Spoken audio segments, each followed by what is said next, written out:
Some people describe a mirage as elusive, ever-changing, seemingly real yet illusory, and like a fairyland. These descriptions are quite appropriate, especially the description of like a fairyland, which can be said to reveal the true scene of a mirage. Strictly speaking, a mirage is a fairyland, and the Elysium world of the West, preached in Buddhism, is such a scene.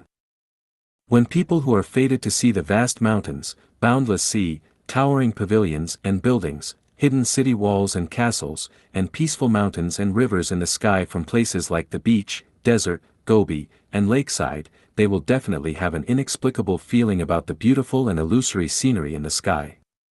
What is it? Where does it come from? Is it from heaven or from earth?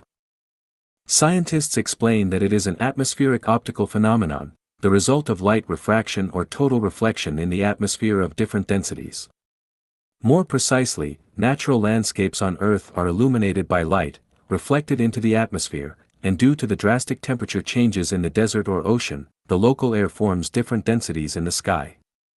When the reflected light from the object enters high-density air from low-density air, it refracts like a chopstick inserted into a water bowl, casting the natural landscapes of the Earth into the sky, and then a mirage appears. The explanation seems reasonable, but I would like to point out the following details and see how we can explain them.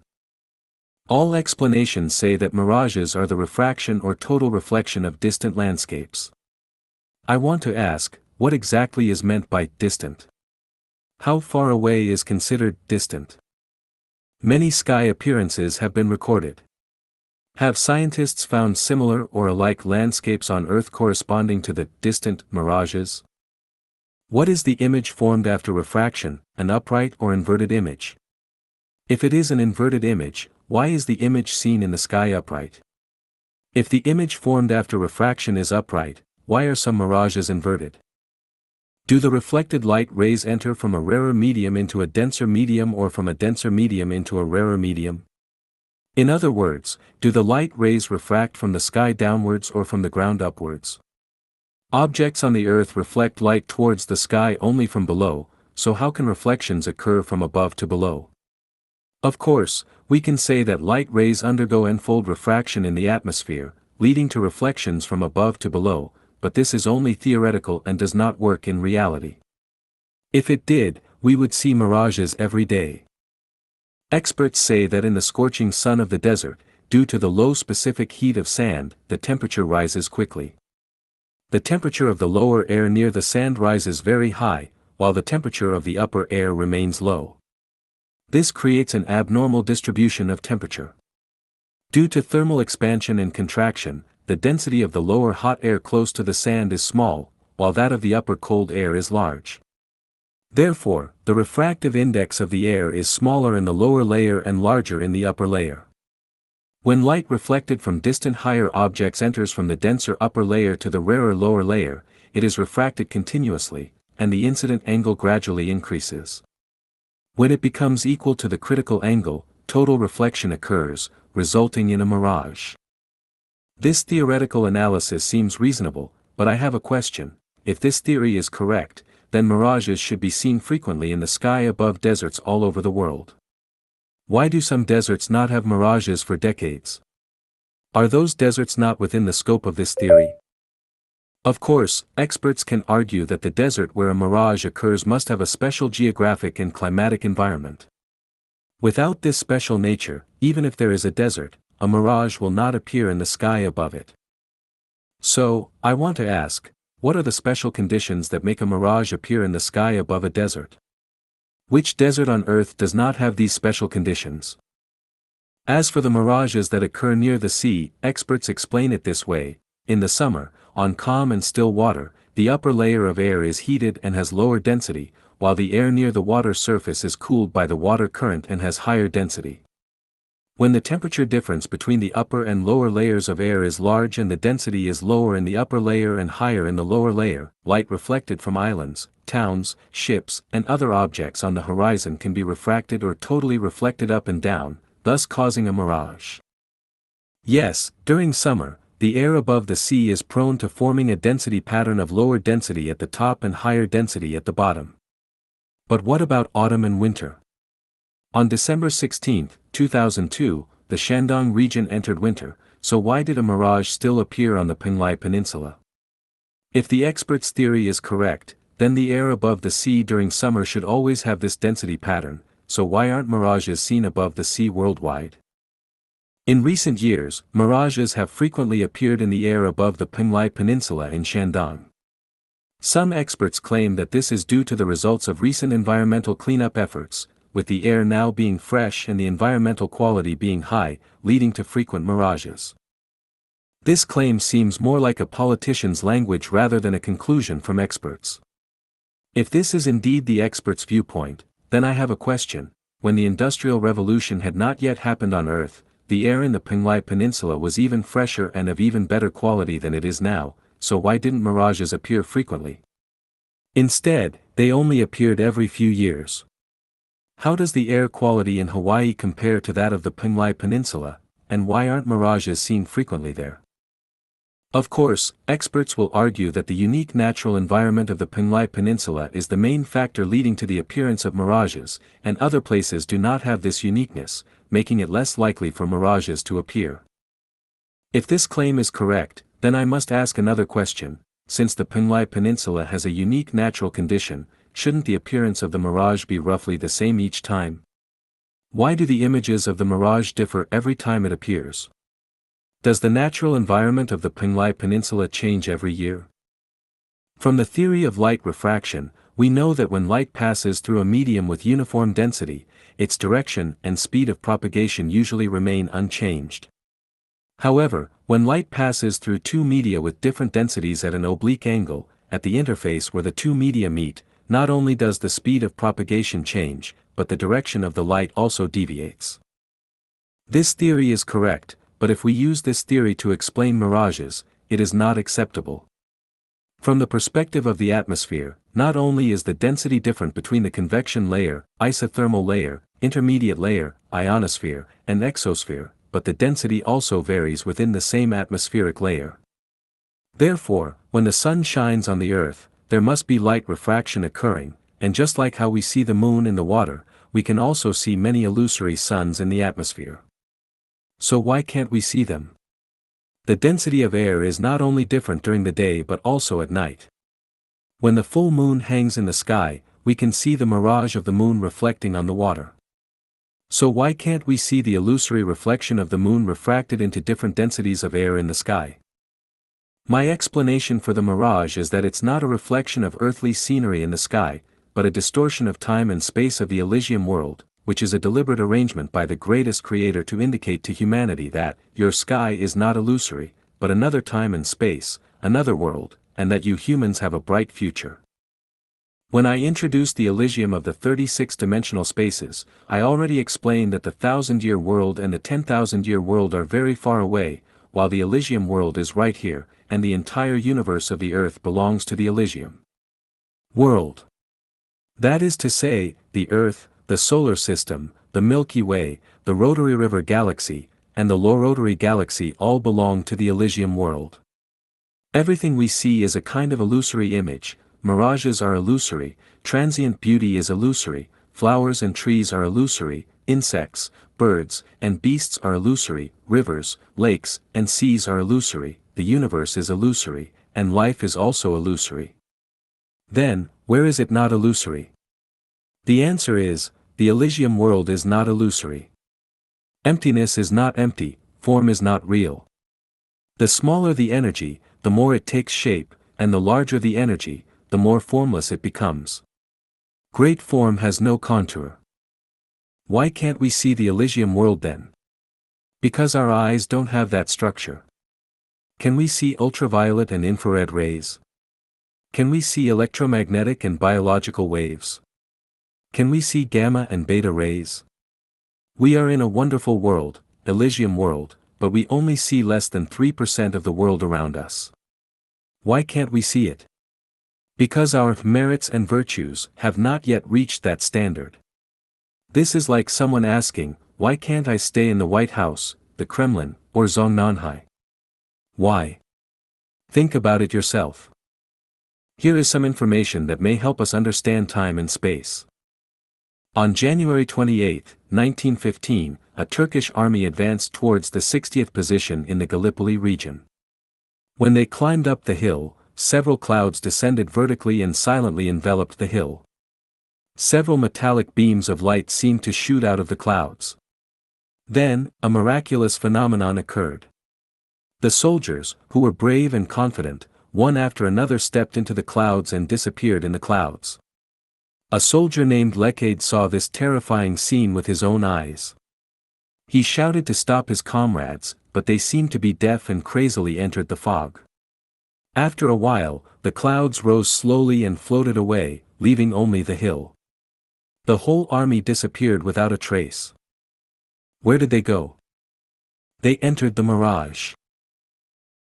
In 1994, an Italian passenger plane flying over the African coast suddenly disappeared on the radar screen in the control room, and then reappeared after a while. When the flight crew landed at the airport, the duty officer asked what had happened during the flight and why they suddenly lost track of it. The flight crew was puzzled and could not figure out what had happened because their flight had been going well without any accidents. Later, someone unexpectedly discovered that his watch was 20 minutes slow, and upon investigation, it was found that all the crew members and 315 passengers on the plane also had watches that were 20 minutes slow. What happened during those 20 minutes? Where did they go?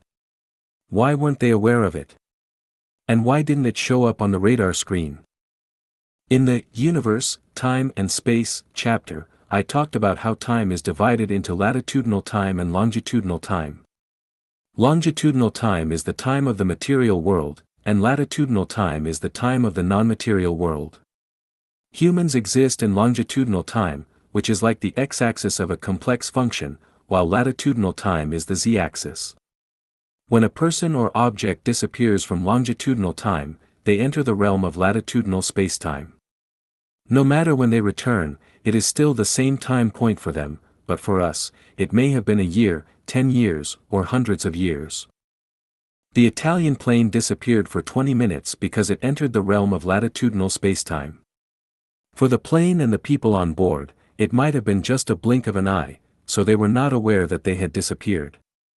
However, for the people in the airport control room, it was a full 20 minutes. What is the realm of latitudinal spacetime? The mirage is an example of the realm of latitudinal spacetime. When I was a child, my grandmother told me a story.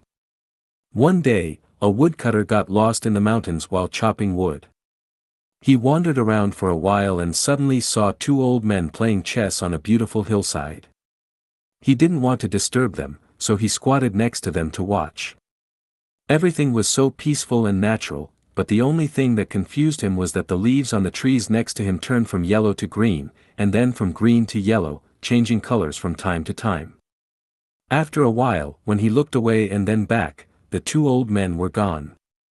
He shuddered and suddenly realized that this was a place he was very familiar with from chopping wood before. He followed the familiar path home. When he arrived at the village, he found that his village had undergone a great change. He suspected that it was not his own village. He walked towards his home along the path he remembered, and everyone he met on the way looked at him with unfamiliar eyes. He didn't recognize any of them. He suspected that he had gone to the wrong village and asked the people he met about his old village. They all said that it was the village he was asking about. He asked if they knew certain people, but they replied that they were someone's grandfather or grandmother who had already passed away. When he asked about himself, they answered that he was someone's grandfather who had gone out to chop wood one day when he was young and never returned. Now let's analyze why the woodcutter got lost while he was chopping wood in a familiar mountain. This was because he suddenly entered a mirage, and the environment was no longer the familiar environment he had known before. Therefore, he was bound to get lost. Why did he suddenly understand where he was after shivering? This was because the mirage disappeared, and he stood in the place he had been familiar with before, so he suddenly understood. Why wasn't he disappearing together with the mirage since he was fortunate enough to be in the mirage, the Elysium world? This was because his spiritual quality had not yet reached the standard of living completely in the Elysium world. Then why did he have to witness the scene of the Elysium world with his own eyes? This was because he was destined to, and the two old men playing chess were definitely his relatives and friends in his previous life who had come to enlighten him and make him understand that although he did not yet have the qualifications to live completely in the Elysium world does exist. He could realize this truth, laying a foundation for him to enter the Elysium world in the future. This is a story about time and space. The woodcutter entered another realm of time and space, and when he returned from latitudinal time, he was still himself, but hundreds of years had passed in the longitudinal time of the mortal world. Therefore, the mirage is just an emergence of the Elysium world. Those who see the mirage may not have entered that realm, but they have the fortune to witness the scenery of the Elysium world. The mirage can appear not only in the sky but also on the ground. The scene of two old men playing chess that the woodcutter saw was a mirage on the ground. Even though there were many people near the mountain at that time, only the woodcutter could see it. Others couldn't see it no matter what they did, just like the hallucinations that appear in the brain of a person who has taken heroin. He really saw those scenes, and the people next to him couldn't see them no matter what. Those who see the mirage are lucky. If we realize that different time and space have different scenery, we can develop our thinking and understand that our world is just a material world in the space-time of the universe. There are many more beautiful worlds outside this material world, so why not go to that more beautiful place? God does not just consider us as a group of animals. He has revealed to those who are spiritual awakening another quiet and brilliant path of life. God, Jesus and Buddha Shakyamuni are not fooling us. All swindlers are for their own personal gain, but were Jesus and Buddha also seeking personal gain? They gave up everything in the world, so why would they need to deceive us? Deceiving wealthy people can bring them money, deceiving officials can bring some benefits, but what is the point of deceiving us who have nothing? 37. Dream, what does it signify? Dreamland is one of the 36-dimensional time and spaces. A dream is a phenomenon behind which there is a hidden essence, as is the case with any phenomenon. It is the hidden essence that has caused the emergence of the phenomenon. A mirage is only a phenomenon, but the essence that has caused the phenomenon of a mirage is the Elysium world. Movement is a phenomenon, but the essence causing the occurrence of this phenomenon is instinct and gravitation. Man is also a phenomenon, and the essence prompting the emergence of man is the transmigration of life. What is the essence of a dream? The essence of a dream is the rehearsal and presage of future events. Let's first have a look at some examples of dreams. On an April night in 1865, Lincoln, the well-known American president, had a dream in which he discovered a crowd of people wailing when he strolled in the White House. He entered a room and found that his soldiers were guarding a corpse. He asked them whose body this was. They answered, "The president, he was assassinated." The next day he told this dream to his wife and other people. Several days later, this terrible dream came true. President Lincoln was assassinated. Before the sailing of the famous passenger ship, Titanic, a British merchant named Canon Middleton dreamed of the ship floating on the sea with upturned keels, crews. In August 2002, I had this dream. I was walking on a strange road when suddenly a mass of cloud drifted over my head. I jumped up to pull the cloud down only to find that the cloud resembled a bundle of coiled cotton. I unfolded the bundle layer by layer and saw a new hat, a new suit of clothes, and a new pair of shoes in the bundle. The only thing lacking was a pair of trousers. The next day I told my wife about the dream, who grumbled, "That might not be a good omen." In the next few months, I busied myself madly for several people who claimed to have lost the love of their fathers. And they affectionately called me Dad, but I was fooled and cheated, nearly ripped off all my belongings earned through years of hard work. This is really a case, 3 decades of toil end up in nothing in a night's time. Later upon reflection, I came to realize the omen of this dream: new hat, new clothes, and new shoes foretold that I would have no hat, clothes, and shoes to wear. In the dream, no trousers appeared, so I was left with a scanty amount of property to subsist on. There is another dream story that I can't remember which book it was recorded in or the specific names of the people involved. During a certain dynasty in China, there was a high-ranking official who dreamt that he was riding in the carriage of the chancellor, while the chancellor was pulling the carriage for him. However, they only went 8 steps. When he woke up, he analyzed the dream for several people and said that he would replace the prime minister's position, and his term would be 8 years. Later, the fact proved that his dream was completely fulfilled according to his analysis.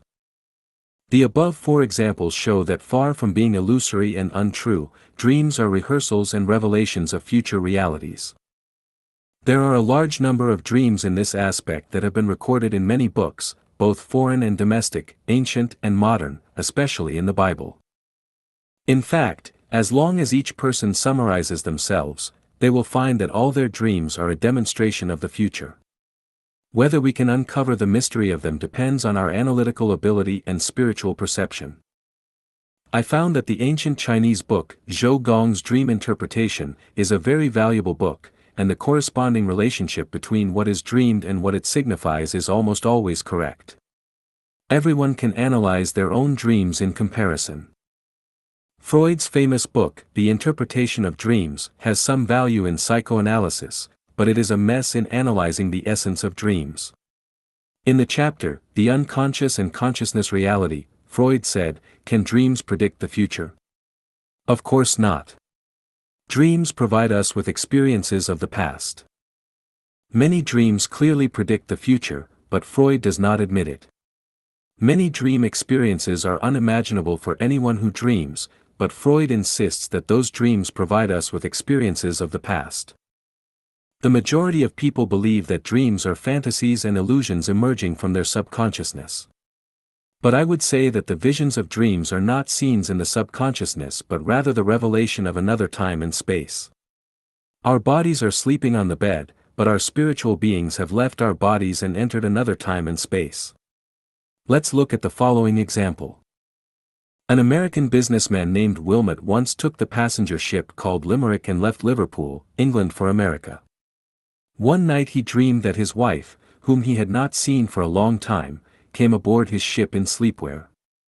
She walked directly toward him and kissed him. When she attempted to sleep with him, she spotted another man in the cabin. Thus she hesitated for a second and vanished. The next morning, a man named William Ted, who shared the cabin with him, said to him, "Last night I saw you with a woman." And he forced Wilmot to clarify whether he had secretly seduced any woman. Wilmot was greatly surprised. "Last night I dreamed that my wife came to see me." "Have you also had this dream and seen the scenes of my dream?" What is even more amazing, when he returned to his home in New York, his wife told him that she once dreamed that she went aboard his ship and kissed him but left when she discovered another man in the cabin. Weird? Inconceivable? The above is a typical dream. In fact, none of our dreams are illusory, instead, they all have a solid existence. A story is thus recorded in a book. 2 girls shared a room with 2 separate beds. One night, one of the girls dimly saw a handsome man having sex with her roommate. The roommate was groaning with a great sense of comfort. Blushing shamefully, she quickly covered her head with the quilt. After a while, when she had completely sobered up, she lifted the quilt to steal another glance but found that the man had left, and her roommate was sleeping like a log. The next morning, she impatiently said to her roommate, "What did you do last night? Be honest and tell me who that man was." Completely taken aback, her roommate thought to herself, "How did she know what happened in my dream last night?" So she put on a bold face, "What man? I have been sleeping on my bed all night. Stop talking nonsense." The girl rebuked, "I thought we were good friends for years. I saw clearly that you were sleeping with a handsome man last night, why do you deny it?" Without a choice, her roommate told her that in her dream last night, she could not resist the temptation of a handsome man and had an affair with him. Things in dreams are more complex than things in the real world. Even if a person spends their entire lifetime studying dreams, they cannot fully explore them. I will only give a few examples to tell everyone that dreams are another time and space, another real world. So far, human understanding of dreams is only at the surface level. Only by believing in the greatest creator can we uncover many mysteries in the universe. Without the greatest creator, we humans are like a group of headless flies, blindly bumping into things. 38.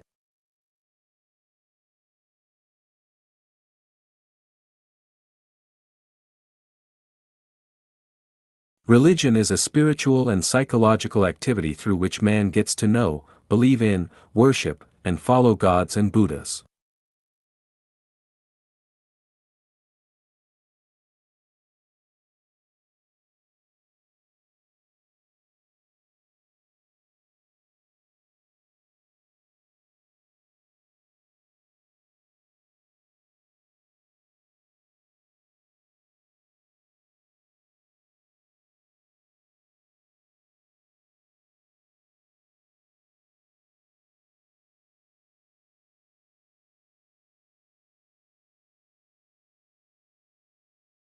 Strictly speaking, only Christianity and Buddhism are true religions. Although Islam and Catholicism are also religions, their excessive administrative interference in secular affairs means that they cannot be considered pure religions.